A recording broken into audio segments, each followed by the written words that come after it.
जय हिंद बच्चों, welcome to the English class with Garima Batra Chhindwara. आज हम देखने जा रहे हैं विमर्श पोर्टल पर अपलोडेड क्लास 12th की इंग्लिश के ग्रामर पोर्शन को। यहाँ पर हमने सभी जो क्वेश्चंस हैं उनके आंसर दिए हुए हैं और उनका कारण भी जस्टिफाई किया है कि क्यों हमने उन आंसर्स को लिखा है। आप इन आंसर्स को याद करने के बजाय समझने की कोशिश करें और अगर आपको इनका डिटेल डिस्क्रिप्शन चाहिए तो इसी चैनल पर गरिमा बत्रा के नाम से ग्रामर के कुछ और वीडियोस भी हैं, जैसे कि मॉडल्स, प्रपोजिशंस। लेकिन उन वीडियोस को देखने के लिए ये जरूरी है कि आप इस चैनल को सब्सक्राइब करें और आगे आने वाले वीडियोस भी आपको बहुत ही आसानी से मिल सकें। तो आइए हम शुरू करते हैं। जो सबसे पहला प्रश्न है, fill in the blanks using some या एनी। तो सम का प्रयोग असर्टिव जबकि एनी का प्रयोग नेगेटिव या इंटरोगेटिव सेंटेंसेस में किया जाता है। कुछ कंडीशंस इनमें थोड़ी सी अलग हैं, उन्हें हम देखते हैं। पहला सेंटेंस है I am going to buy dash clothes. Simple assertive sentence है, यहाँ पर सम का प्रयोग करेंगे। नेक्स्ट है there is not dash orange juice in the fridge. Negative sentence है, एनी का प्रयोग होगा। थर्ड है has he got dash friends. अब यहाँ पर क्वेश्चन हो रहा है, इंटरोगेटिव सेंटेंस, सिंपली एनी का प्रयोग होगा। नेक्स्ट है can I have dash soup please. क्या मुझे कुछ सूप मिल सकता है। अब ये एक तरह की रिक्वेस्ट है, तो हालांकि ये इंटरोगेटिव फॉर्म में है लेकिन रिक्वेस्ट होने के कारण इसमें हम सम का प्रयोग करेंगे। नेक्स्ट है come and see me dash time you want. ये एक पॉजिटिव सेंटेंस है इसलिए हम इसमें सम का प्रयोग करेंगे। अगला वाक्य है डोंट मेक डैश नॉइस। ये एक नेगेटिव है और इसका दूसरा पार्ट है he wants to get dash sleep. तो यहाँ पे पहले ब्लैंक में आएगा any, don't make any noise, he wants to get some sleep. Next है आई एम थर्स्टी, मैं प्यासा हूँ। Can I have dash water please. तो ये हम देख रहे हैं कि एक रिक्वेस्ट है इसलिए इसमें आएगा सम। अब ये सेंटेंस है would you like dash T. तो ये भी एक तरह की रिक्वेस्ट है और इसलिए यहाँ पर हम यूज करेंगे some. George and Alice haven't got dash children. Negative है इसलिए any, George and Alice haven't got any children. Next is they have hardly dash knowledge of English. यहाँ पे है एनी, क्योंकि ये डायरेक्टली तो नेगेटिव सेंटेंस नहीं है लेकिन हार्डली का प्रयोग हम करते हैं तो वो एक तरह का नेगेटिव सेंस देता है, इसलिए इस सेंस में भी हम एनी का ही प्रयोग करेंगे। नेक्स्ट सेंटेंस है my mother hasn't purchased dash apples. इसमें आएगा एनी क्योंकि ये डायरेक्टली नेगेटिव सेंस।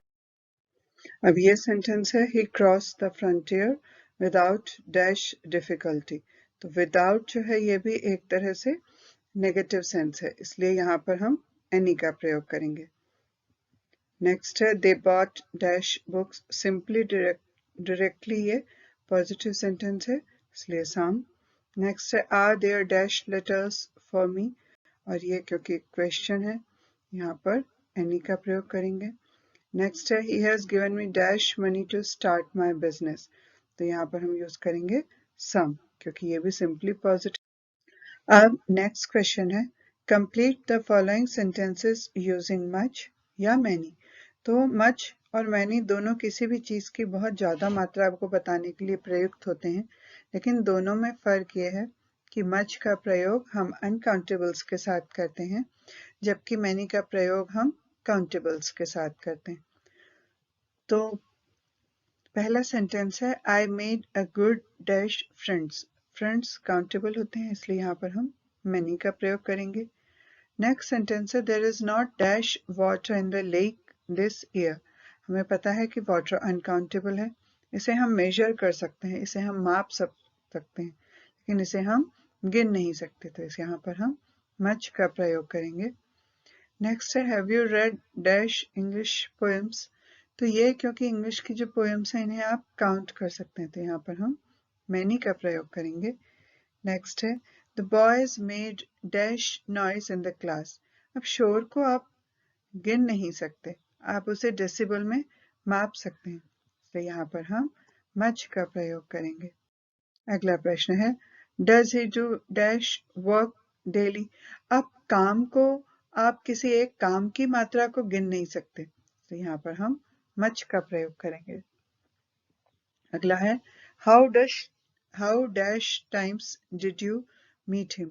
अब ये कितनी बार की बात है, मतलब ये टाइम यानी समय की बात नहीं है बल्कि अवसर की बात है, और अवसरों को हम गिन सकते हैं, इसलिए यहाँ पर हम मैनी का प्रयोग करेंगे। नेक्स्ट है how dash time do you take to reach your school. अब यहाँ पर क्योंकि टाइम जो है आप उसको नहीं गिन सकते, you can not count time, you can count hours, minutes, seconds, months, days, but you can not count time, so यहाँ पर हम मच का प्रयोग करेंगे। I don't know how dash things he has stolen. Now things को आप count कर सकते हो, आप गिन सकते हो, इसलिए यहाँ पर हम many का प्रयोग। नेक्स्ट है he had to dash work to do. अब काम को आप नहीं गिन सकते कि आपने कितना काम किया, इसलिए यहाँ पर हम much का प्रयोग करेंगे। नेक्स्ट है how dash sugar do you take in your tea. तो यहाँ पर शुगर जो है उसको आप गिन नहीं सकते, उसको आप नाप लेते हो, उसका आप वजन लेते हो, इसलिए यहाँ पर हम मच का प्रयोग करेंगे। नेक्स्ट है my brother doesn't take dash interest in games. अब यहाँ पर इंटरेस्ट यानी कि किसी चीज में आपको आनंद लेने की बात है, तो इसमें हम इसको आप गिन नहीं सकते। नेक्स्ट क्वेश्चन है we do not spend dash money on books. जो मनी है उसको आप काउंट नहीं कर सकते, you can count rupees, you can count coins, you can count dollars, but you cannot count money, तो यहाँ पर हम much का प्रयोग करेंगे। we do not spend much money। अब है ना अगला है how dash languages do you know। Languages को आप गिन सकते हो, इसलिए यहाँ पर हम many का प्रयोग करेंगे। नेक्स्ट है dash words are missing in this paragraph. तो कुछ शब्द वहां से गायब हैं जिन्हें कि आप गिन सकते हो, इसलिए यहाँ पर हम many का प्रयोग करेंगे। अगला सेंटेंस है he did not make dash mistakes, यानी कि आप काउंट कर सकते हो, इसलिए many।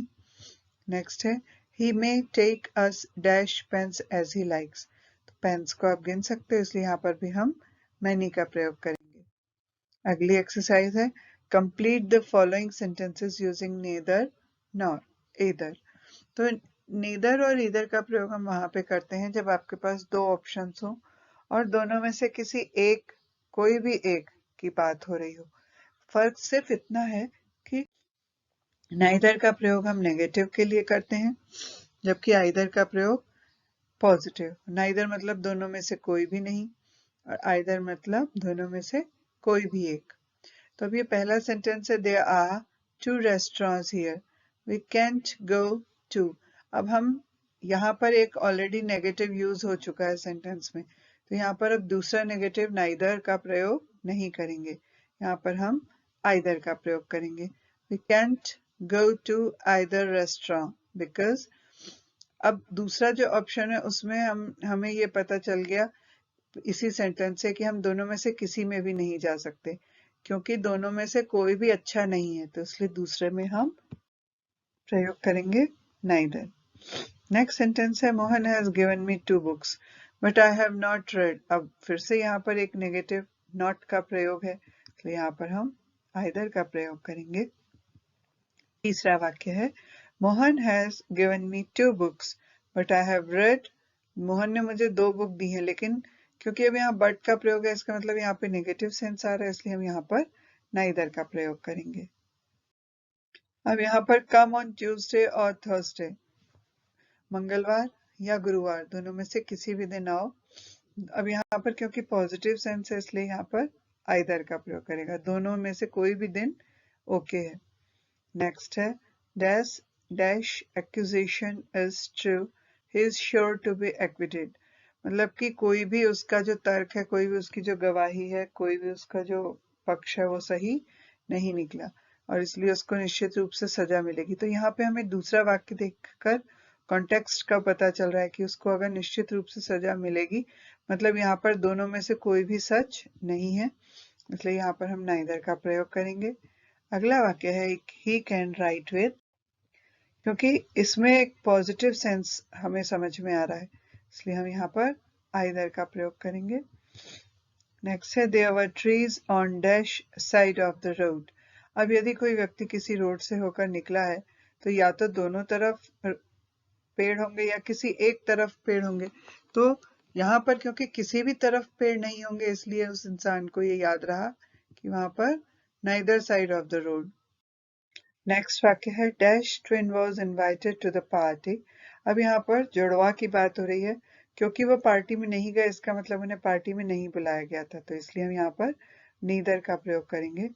नेक्स्ट है he may join dash party but he found dash party acceptable. वो कोई भी पार्टी ज्वाइन कर सकता था परंतु उसे कोई भी पार्टी स्वीकार्य नहीं हुई, तो इसलिए हम यहाँ पहले वाले में आइदर का प्रयोग करेंगे कि वो दोनों में से कोई भी पार्टी ज्वाइन कर सकता था, परंतु क्योंकि उसे कोई भी पार्टी स्वीकार्य नहीं थी, इसलिए यहाँ पर हम नाइदर का प्रयोग करेंगे। तो ये वाले वाक्य में हमें जो है हम इसके अर्थ को समझ रहे हैं, इसके कॉन्टेक्स्ट को समझ के हमने इन शब्दों का प्रयोग किया है। तो कई बार ऐसा भी होता है कि हमें उस वाक्य को पढ़ के उसका अर्थ समझ के प्रयोग करना होता है वाक्य। इसके बाद नेक्स्ट है there were flowers on dash side of the river. यहाँ पर either side of the river. इसके बाद he could not meet on Monday और ट्यूसडे। अब यहाँ पर नेगेटिव सेंस यूज हो रहा है, क्योंकि हम वो मंगलवार या सोमवार किसी भी दिन नहीं मिल सका था, क्योंकि मैं स्कूल दोनों में से किसी भी दिन नहीं था, इसलिए वो नहीं मिल सका, तो ये नेगेटिव सेंस है, तो यहाँ पर हम नाइदर का प्रयोग करेंगे। अब है complete the following sentences using all या होल या बोथ। तो इसमें जो डिफरेंस है वो ये है कि all can refer to singular nouns और प्रोनाउंस और टू प्लूरल नाउन्स और प्रोनाउंस। ऑल जो होता है वो सिंगुलर नाउन या प्रोनाउन के साथ भी यूज हो सकता है और प्लूरल के साथ भी। होल जो होता है वो नाउन जो सिंगुलर होते हैं उन्हीं के साथ यूज होता है, प्लूरल के साथ यूज नहीं होता। And it is occasionally used as a descriptive adjective with nouns in the plural and cannot normally be used with pronouns। और एक मोटे तौर पे आप ऐसा भी पहचान सकते हो कि होल के आगे द का प्रयोग भी हो सकता है, और जब किसी पूरी की पूरी यूनिट को एक यूनिट की तरह हम यूज करते हैं तब भी हम होल का प्रयोग करते हैं। तो हम देखते हैं first sentence dash exercises are not equally easy to do, तो यहाँ पर हम ऑल का प्रयोग करेंगे। नेक्स्ट है the dash world wept at Gandhi ji death. तो एक तो यहाँ पे द का प्रयोग हो रहा है और दूसरा वर्ल्ड को, पूरे विश्व को एक यूनिट की तरह माना जा रहा है, इसलिए यहाँ पर हम सिंगुलर मानकर इसके साथ होल का प्रयोग करेंगे। थर्ड वाला जो है dash his legs have been injured in the accident. तो बोथ का प्रयोग यहाँ पे होगा, क्योंकि जब कोई दो चीजें हैं और दोनों की बात की जा रही हो एक साथ, तो वहां पर हम बोथ का प्रयोग करते हैं, जैसे कि both his legs have been injured in the accident. Next है he spent dash the money, all the money, यहाँ पर हम ऑल का प्रयोग करेंगे। नेक्स्ट है he paid his dash attention to his studies, तो his whole attention to his studies, क्योंकि ये अनकाउंटेबल है। नेक्स्ट है he can play badminton with dash the hands। हमें पता है कि सभी के दो हाथ होते हैं, यहाँ पर दोनों हाथों की बात हो रही है, इसलिए both। नेक्स्ट है please take the dash loaf of bread. तो ब्रेड का जब पूरा का पूरा पैकेट रहता है उसके अंदर लोफ जो पाया जाता है सभी पीसेस को मिला के, तो एक सिमिलर यूनिट है, इसलिए हम यहाँ पर होल का प्रयोग करेंगे। दूसरा यहाँ पर द भी है। नेक्स्ट है dash my friends help me, तो यहाँ पर सभी मित्रों की बात हो रही है, ऑल माई फ्रेंड्स। नेक्स्ट है we spent dash day on the beach, तो यहाँ पर हम पूरे दिन को एक यूनिट मान रहे हैं, इसलिए whole day on the beach. Next है वी स्पेंट द, इसका आंसर है whole. Now next question is fill in the blanks using the appropriate model given in the bracket। तो इसमें पहला he is the chief guest, he dash to be here on time। तो यहाँ पे ये एक सजेशन है और यहाँ पर to का प्रयोग हुआ है, इसलिए to के साथ ought लिखा जाता है, ought to। एक मॉडल है, इसलिए यहाँ पर हम ought का प्रयोग करेंगे। नेक्स्ट है dash you lend me a few $100। यहाँ एक रिक्वेस्ट है, तो रिक्वेस्ट या पोलाइट सेंटेंसेस में हम could का प्रयोग करते हैं। तो यहाँ पर हम लिखेंगे could you lend me a few $100। Next है it's dangerous to go out alone at night, you dash never do it. तो ये एक तरह का सजेशन है, तो यहाँ पर हम should का प्रयोग करेंगे। नेक्स्ट है if you start in the morning you dash reach there by evening. ये फिर से कंडीशनल सेंटेंस है, तो जब कंडीशनल सेंटेंस में इफ पार्ट में प्रेजेंट टेंस होता है तो उसका जो सेकंड पार्ट होता है उसमें सिंपल फ्यूचर का यूज होता है, तो यहाँ पर आएगा will, you will reach there by evening. Next है they sell the best pizza in town, you dash definitely try it. तो यहाँ पे क्योंकि एक फिर से सजेशन है, इसलिए यहाँ पर हम शुड का प्रयोग करेंगे। नेक्स्ट है if it rains dash get wet, again conditional sentence है, इसलिए हम यहाँ पर, और वो भी प्रेजेंट टेंस में, इसलिए हम यहाँ पर विल का प्रयोग करेंगे। नेक्स्ट है if she spoke a little French, conditional sentence तो ये भी है लेकिन इसमें पास्ट टेंस का प्रयोग हुआ है स्पोक, इसलिए यहाँ पर विल की जगह पर कुड हो जाएगा। She could find a better job, अगर वो फ्रेंच बोल सकती होती तो वो एक बेहतर जॉब पा सकती थी। तो ये एक तरह से पास्ट की भी बात हो गई, जो क्षमता की बात हुई, इसलिए भी यहाँ पर कुड का। अब अगला वाक्य है he dash be an introvert during his university days। तो ये एक तरह का हैबिचुअल एक्शन बता रहा है, सिंपल पास्ट, जिसमें कि हम used to का प्रयोग करते हैं, इसलिए इसमें आएगा he used to be an introvert during his university days, कि जब वो यूनिवर्सिटी में पढ़ता था तो वो एक अंतर्मुखी किस्म का व्यक्ति हुआ करता था। नेक्स्ट है dash you like to come with me, अब ये एक तरह का ऑफर है, इसलिए यहाँ पर हम लिखेंगे would you like to come with me. Offers में पोलाइट सेंटेंसेस में हम वुड का प्रयोग करते हैं। Dash you solve this puzzle, तो ये एक तरह की क्षमता का परीक्षण कर रहे हैं हम सामने वाले की, कि क्या तुम इस पजल को सॉल्व करने की क्षमता रखते हो, तो यहाँ पर हम कैन का प्रयोग। अगला सेंटेंस है although she tried she dash solve the puzzle.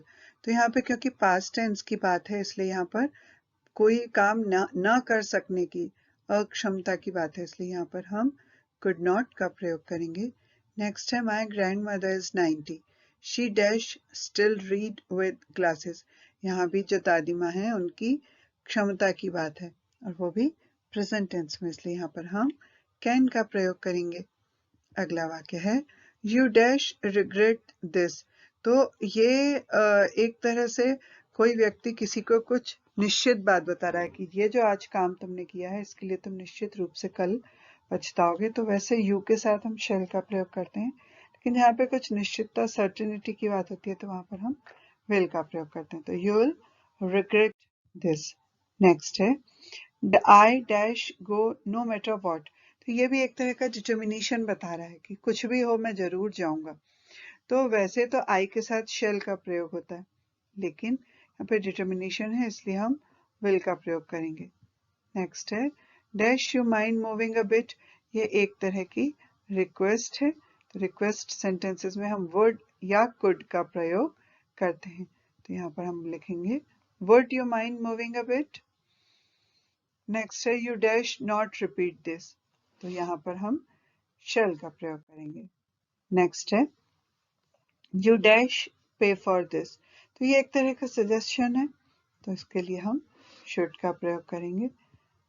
इसका अगला है dash I call the doctor, इसमें हम प्रयोग करेंगे शुड का, क्या मुझे डॉक्टर को बुलाना चाहिए, आप सामने वाले की सम्मति की बात कर रहे हो। नेक्स्ट है all students dash submit there assignments by Friday, तो यहाँ पर हम क्योंकि could, would और should का प्रयोग किया गया है तो यहाँ पर क्योंकि एक तरह का सलाह है इसलिए यहाँ पर हम should का प्रयोग करेंगे। इस सलाह में हल्का सा ऑब्लिगेशन भी है। नेक्स्ट है If I knew his name, I dash tell you. I would tell you. Knew जो है past form है, conditional sentence है. Next है how dare you call me names. तुम मुझे नाम से बुलाने की तुम्हारी हिम्मत कैसे हुई. अगला सेंटेंस है I dash sing better when I was younger. तो ये पास्ट एबिलिटी की बात हो गई. पास्ट एबिलिटी में could का प्रयोग किया जाता है. Next you dash not play with Payal. ये एक तरह का सजेशन है, तो ये इसमें शुड का प्रयोग होगा. नेक्स्ट है I think it dash rain today. यहाँ एक पॉसिबिलिटी की बात है, तो मे का प्रयोग हम पॉसिबिलिटी के लिए, ब्लेसिंग्स के लिए करते हैं, तो यहाँ पर हम लिखेंगे मे. नेक्स्ट है work hard lest you dash not fail. तो लेस के साथ शुड का प्रयोग होता है, जिसका अर्थ होता है कि मेहनत करो ताकि तुम फेल ना हो जाओ, तो यहाँ पर हम शुड का प्रयोग करेंगे. नेक्स्ट है dash God bless you with a grand success. तो एक तरह की विश है या ब्लेसिंग है, ब्लेसिंग्स में हम मे का प्रयोग करते हैं. नेक्स्ट है dash her soul rest in peace. तो ये भी एक तरह की विश है, मे का प्रयोग करेंगे हम. नेक्स्ट है he played well so that he dash win the game. तो यहाँ पर हम मे का प्रयोग करेंगे क्योंकि ये हम पॉसिबिलिटी की बात करते हैं. नेक्स्ट है Ram earns money so that he dash by a bike. तो यहाँ पर भी हम कुड का प्रयोग करेंगे, इसकी क्षमता की बात है, खरीद सके. नेक्स्ट है we dash follow the rules of the road to avoid the accidents. ये एक तरह का कंपल्शन है कि हमें जो रोड के रूल्स हैं उन्हें मानना ही चाहिए ताकि एक्सीडेंट से बचा जा सके, तो मस्ट का प्रयोग करेंगे. नेक्स्ट है dash I do that some for you. तो एक तरह का ऑफर है, तो इसमें हम मे का प्रयोग करते हैं. इसमें हम शैल का प्रयोग भी कर सकते हैं, shall I do that some for you. Next है he said that he would come the next day. Next है Mohan asked me if I dash help him. ये भी एक तरह की कंडीशन है, इसलिए हम यहाँ पर could का प्रयोग करेंगे. नेक्स्ट है Sita asked him what he may do for her. इसमें हम could का प्रयोग करेंगे. मुझे उम्मीद है कि यह वीडियो आपके लिए उपयोगी सिद्ध होगा और ये प्रश्न आप इस वीडियो को पॉज करके अपनी नोटबुक में नोट कर लीजिए. इसमें रीजंस जो समझाए गए हैं उन्हें अच्छे से समझ लीजिए, और यदि आप चाहें तो इसके लिए मॉडल्स का एक वीडियो बनाया है मैंने, जिसमें हर एक चीज डीपली एक्सप्लेन की हुई है. आप उस वीडियो को देख के भी समझ सकते हैं.